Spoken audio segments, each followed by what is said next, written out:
So, it's been a long time since I've done one of these Storytime videos, almost a year and a half ago. I'll admit, I kinda moved away from doing them since most of the time, they were faked to try and get some extra views. I'm sorry for those who believe these actually happened. However, a lot of things have happened since then, and this time, it's real, I promise. How's it been, everyone? I don't get as much time to make videos like these as I used to, so that explains the general drought of talking speed paints. I've been busy with school, well, that's not really a concern since I'm currently on summer right now, been drawing Eventia characters quite often. I'm gonna start focusing on OC art way more from now on, so fan art like this is gonna become something I do much less, and of course I've been quite distracted by the new Zelda game. Look, I had over 150 hours on Breath of the Wild, and Tears of the Kingdom is much longer, so where do we even begin? Well, let's see. Buckle up, folks, this one's gonna be a long one. This story really has like 4 chapters to it, so the 4 chapters are the initial encounter, which occurred from May 2021 to Jan 2022, when things really took off, December 2022 to February 2023, when it hit the fan, to say the least, February 2023, and it's over, or so we thought, which was May 2023. So, my first interaction with this person began around May 2021. I was minding my own business when all of a sudden on Discord, some person randomly sends me their concept designs for an animated project that they want to work on. They're asking me, basically for free, to refine these designs. That's right, for free. Not only did they go on about that, basically begging me to join their project and assist, they also mentioned that their project was inspired by SpongeBob heavily. Now I'll admit, SpongeBob is pretty based. I like the first few seasons a lot. However, they mentioned that they want to try and get professionals who worked on the show on their project. I'm talking Derek Dryman, who not only worked on SpongeBob, but also Adventure Time and Hotel Transylvania, and C.H. Greenblatt, who also worked on Grim Adventures of Billy and Mandy and created Cartoon Network's Chowder. You know what was weird about this whole thing, though?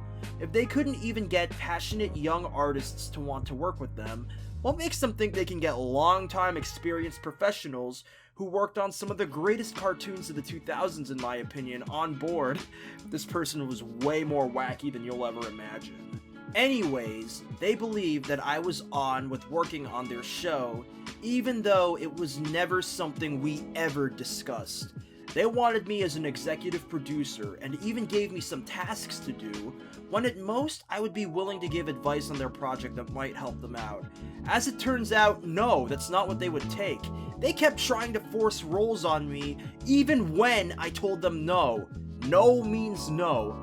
They wanted me to do some voices for this thing. Now, I have no problem with doing voice acting, but as of right now, I'm only gonna audition for something if I feel the heart's in it.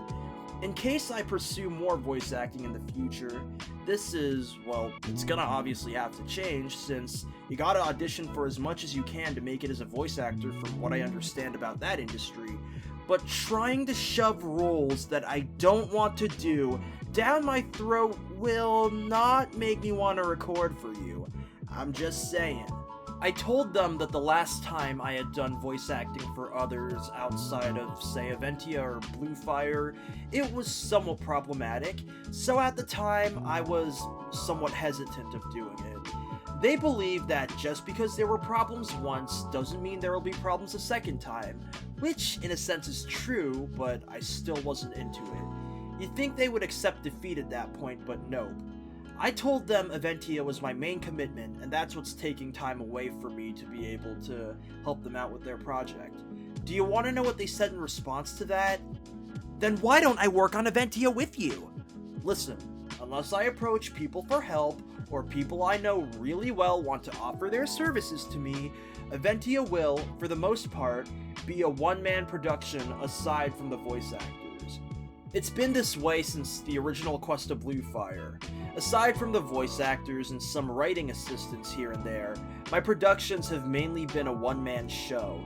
Sure, there were times when I needed some animation assistance during the original Blue Fire series, but I got help with that from a close friend who I reached out to first, not some random stranger I met 5 minutes ago trying to force their services onto me. For the next few months, I got messages from them near daily, asking for advice and dealing with them begging me endlessly to join their project for free. It got really annoying really fast. Oftentimes, they would tell me information I simply did not ask for beforehand. They did occasionally ask me some questions like, what's your favorite Dr. Seuss book, that I had some enjoyment out of answering, but for the most part, they were the most annoying bastard on the planet. Now, I understand it is kind of my fault that I didn't tell them, hey, can you stop messaging me so much? I was a bit of a pushover back then. Fortunately, they did leave me alone for a little bit. However, on January 8, 2022, aka Quest of Blue Fire's 6th anniversary, they were back. And this time, they had their own series idea, which was a different one from the previous one, that they wanted to be canon with Eventia. Yet again, they were trying to get me on with the project desperately. I'm not against the idea of Eventia crossing over with other franchises or creations of the internet. However, that's only if I approve them and if they're done by friends of mine and not by random people I somewhat dislike. Here, you can take a look at the screenshot for what they'd said. I was polite about the fact that I didn't want Eventia to connect with their show, not because I'll admit I'm a little stingy with my series, but I believe it would interfere with the storytelling I had planned for Eventia, even though this would be non-canon. Anyways, later they kept trying to make themselves sound cool, probably based on some of my older Storytime videos, like the fight video, the Karen video, etc. I'll admit, I was guilty of that myself too, with those videos that I just mentioned that were mostly fake, trying to gain some clicks, but this was just them telling me when I did not ask how they would deal with trolls just as I had. They also mentioned intentionally acting like a brat to keep people that they don't like away. Well, buddy, let me tell ya, did you know that will also keep people that you like away from you too? Cause quite frankly, I could not handle you at that point. Fortunately, they really didn't talk to me again after that. For the rest of the year almost, I didn't even think about them, and they even deleted their Discord account. Ah, finally, freedom! You'd think it would all be over from here, but nope. Around Christmas of that year, they made a new Discord account. And little did you know, they were even more annoying than before! They joined my LFZ Squad Discord server under the new account, known as the Burnimator, which also happens to be their current name and what they're using currently. Of course, they continued with their annoying routine, and even seemingly confirmed that Eventia would be doing a crossover with their project, which was called Rocket or something. I will let you know right now, that is not something we have ever discussed. I was more than happy to have it be a fan project, but not a part of the official Eventia series, okay? Not to mention, they constantly streamed in the server calls, like, almost every day, and constantly tried to push me or my mods to join their calls when I simply was not in the mood. This happened every day, and whenever I didn't join the calls, they quite rudely pointed out as soon as I got on saying, "You didn't join my stream yesterday." Like, I'm sorry, this is my server, not yours, so stop acting like you own the place. After dealing with this for around a month, I figured I'd finally give them some criticism instead of staying silent about it the whole time. I told them it always felt like you're trying to make the conversation about yourself, with how they always talked about their project and goals to get people on board, even constantly derailing topics to become about them. For example, a while ago when I ordered some anime merch and shared it, I said jokingly, I need to stop buying anime merch and commission some pretty cool artists. Bernie kept trying to change the topic to be about themselves and Eventia, like saying, oh, maybe I should voice a character in Eventia. I literally had to tell them, Bernie, the topic isn't my creations right now, you really need to stop trying to change the subjects. Anyways, their response to this criticism was, word for word, I know how to take no for an answer, I know how to be mature about things, and I know how to take criticism, so I do not discourage you from saying no to any of my offers in the near future, let alone criticizing my works and personality. Although, if you do criticize them, you probably ought to expect me not to always agree with whatever feedback you throw in my face, because even if your feedback is positive, I'm expecting you to be reasonable with it. It's not like I'm saying, "Wah, NFC is so mean to me," with his criticisms and constant turn down to my offers. Great woman child imitation, impression 10 out of 10, because we both know I'm too immature for that. Get my drift? Literally, whenever someone criticizes them, they always disagree with it, and I think they're still somewhat like this based on what I've seen from their YouTube channel semi-recently. Now, I know, they kinda had a point there. You're not obligated to agree with criticism, but at least take some of the feedback that we're giving and use it to improve it, and they always claim, "I disagree with it as much as I can, so I don't come off as a giant baby who can't handle criticism." Well, let me tell ya, for someone who claims they're so mature, they're doing the opposite most of the time by having a tantrum, and my mods who are witnessing it, they can agree with that. For the entire month of February, this went on. My mods and I constantly dealt with them not only clogging up the chat and changing up the subjects, but occasionally they would bring up inappropriate subjects, which shouldn't really be discussed in a public Discord at all. Hell, even maybe they should be something you just don't talk about at all. However, when it really hit the fan was around the tail end of February, when they decided to make a comment about Christianity in a negative light.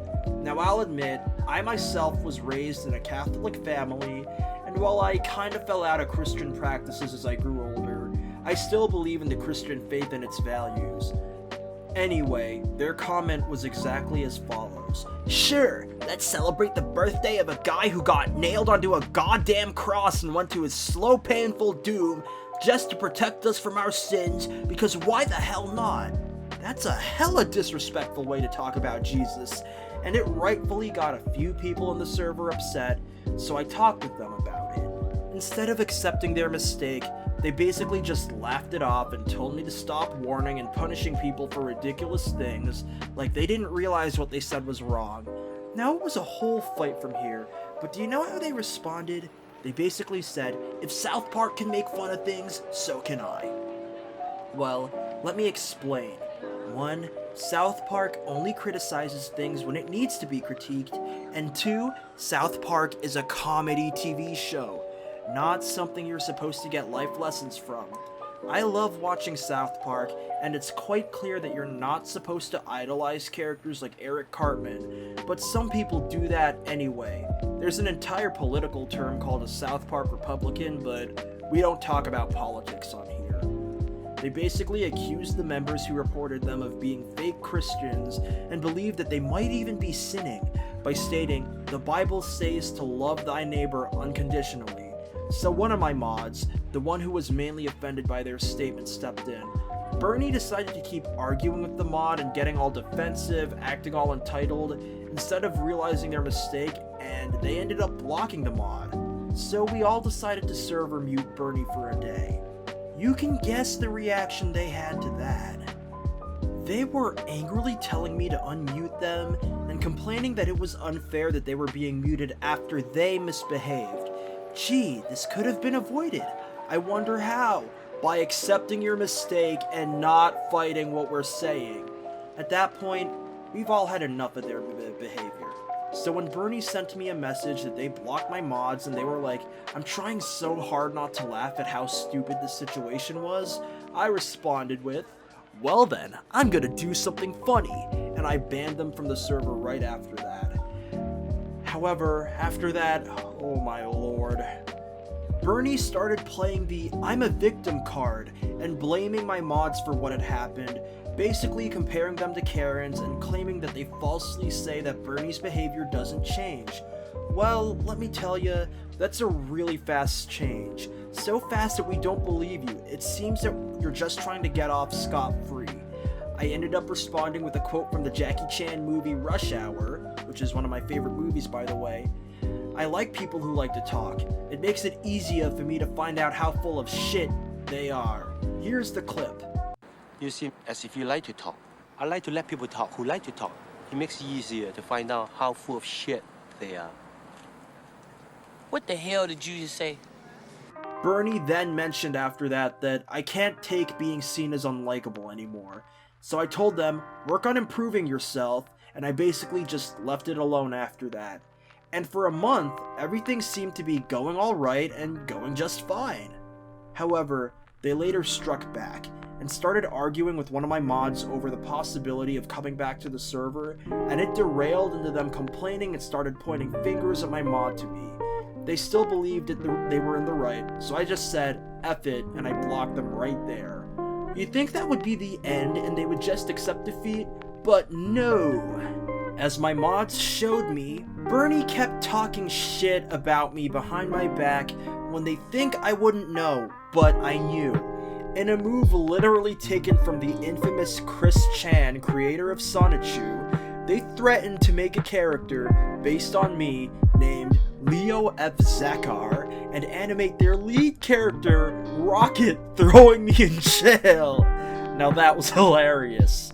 Constantly though, they kept trying to make whatever attempts they could to contact me, even after I said, I don't want to be in contact with you, such as using alt accounts or trying to find whatever platform I haven't blocked them yet on and sending me messages there.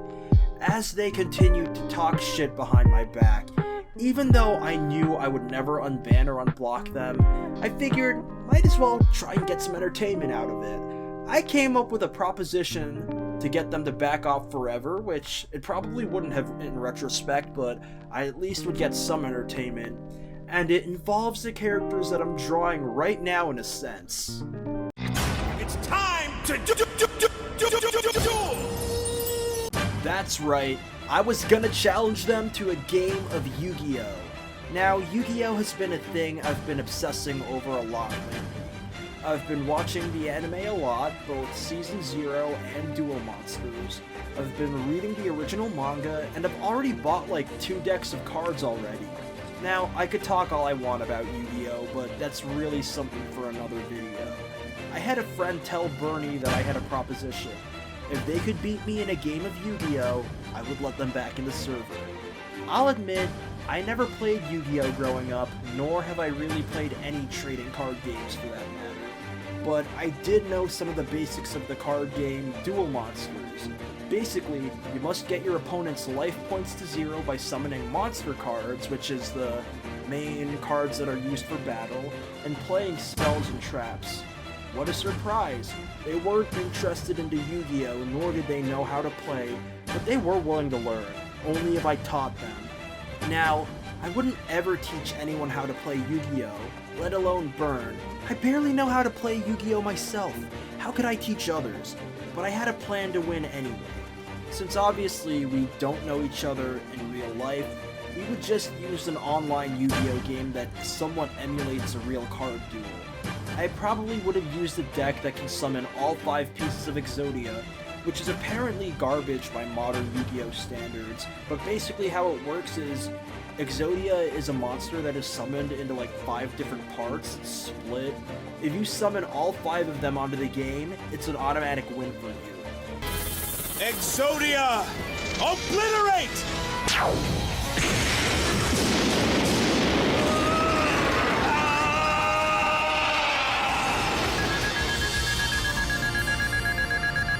In the first anime, this was a plot device, but now it looks like the current Yu-Gi-Oh! Meta is 1 to 2 turn kills. So in modern Yu-Gi-Oh!, Exodia's near useless, but ultimately, they just threw that opportunity away. So I came up with another game that was easier, that has no learning curve. Plus, it's a game that I already knew I was gonna win. A game of Beyblades instead. Since Beyblade requires 2 people to be in real life to play properly, how I made it work was I told them what Beyblades I had, they would pick one Beyblade out of the options that I gave them, and I would launch them both myself. I gave them the options Rock Leone and Thermal Pisces, and I forgot who the other one was, but I believe it was the custom combo Counter Zarafa, and I was using Storm Pegasus. They ended up picking Rock Leone. I would have preferred using plastic Beyblades, but I have way more metal Beyblades, so there were more options to choose from. Now, if you guys know Metal Fusion Beyblades well, you may remember that Storm Pegasus with the rubber tips sucked because it stopped spinning quickly. And that's right, attack Beyblades do suck if you don't launch them properly. However, fortunately, I do know how to launch attack types and take advantage of their incredible power. I've mastered the flower pattern, and I was able to use the power of Pegasus to knock out the Beyblade that Burn chose. I also may or may not have used an illegally modified launcher that makes the Beyblade spin 5 times faster than it's supposed to, but shh.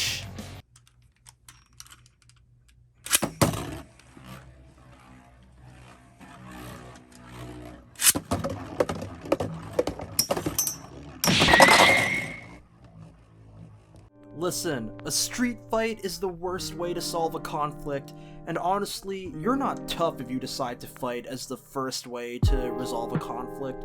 It's quite cowardly, actually. Legends settle conflicts by playing Beyblades or Yu-Gi-Oh! Or Pokemon cards even against each other. So Storm Pegasus won, and Burn's Blade lost. However, this kid kept denying it and believing that they had won, and demanded that I unblock them. So I told them that they're never getting unblocked, and I basically threatened to get the police involved because they were borderline stalking me, and that got them to leave me alone for good, seemingly. But who knows, knowing them, they're probably gonna carry this grudge forever. Also, take this video as my attempt to warn you guys about the Burnimator, because they're genuinely one of the worst people I have ever interacted with, and basically, this is me saying, do not interact with them under any circumstance. They constantly beg me to be unblocked, they're quite disrespectful, they're harmful to others, and they even borderline stalked me.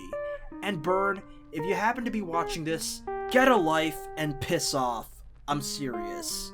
Anyways, I'm gonna close this video.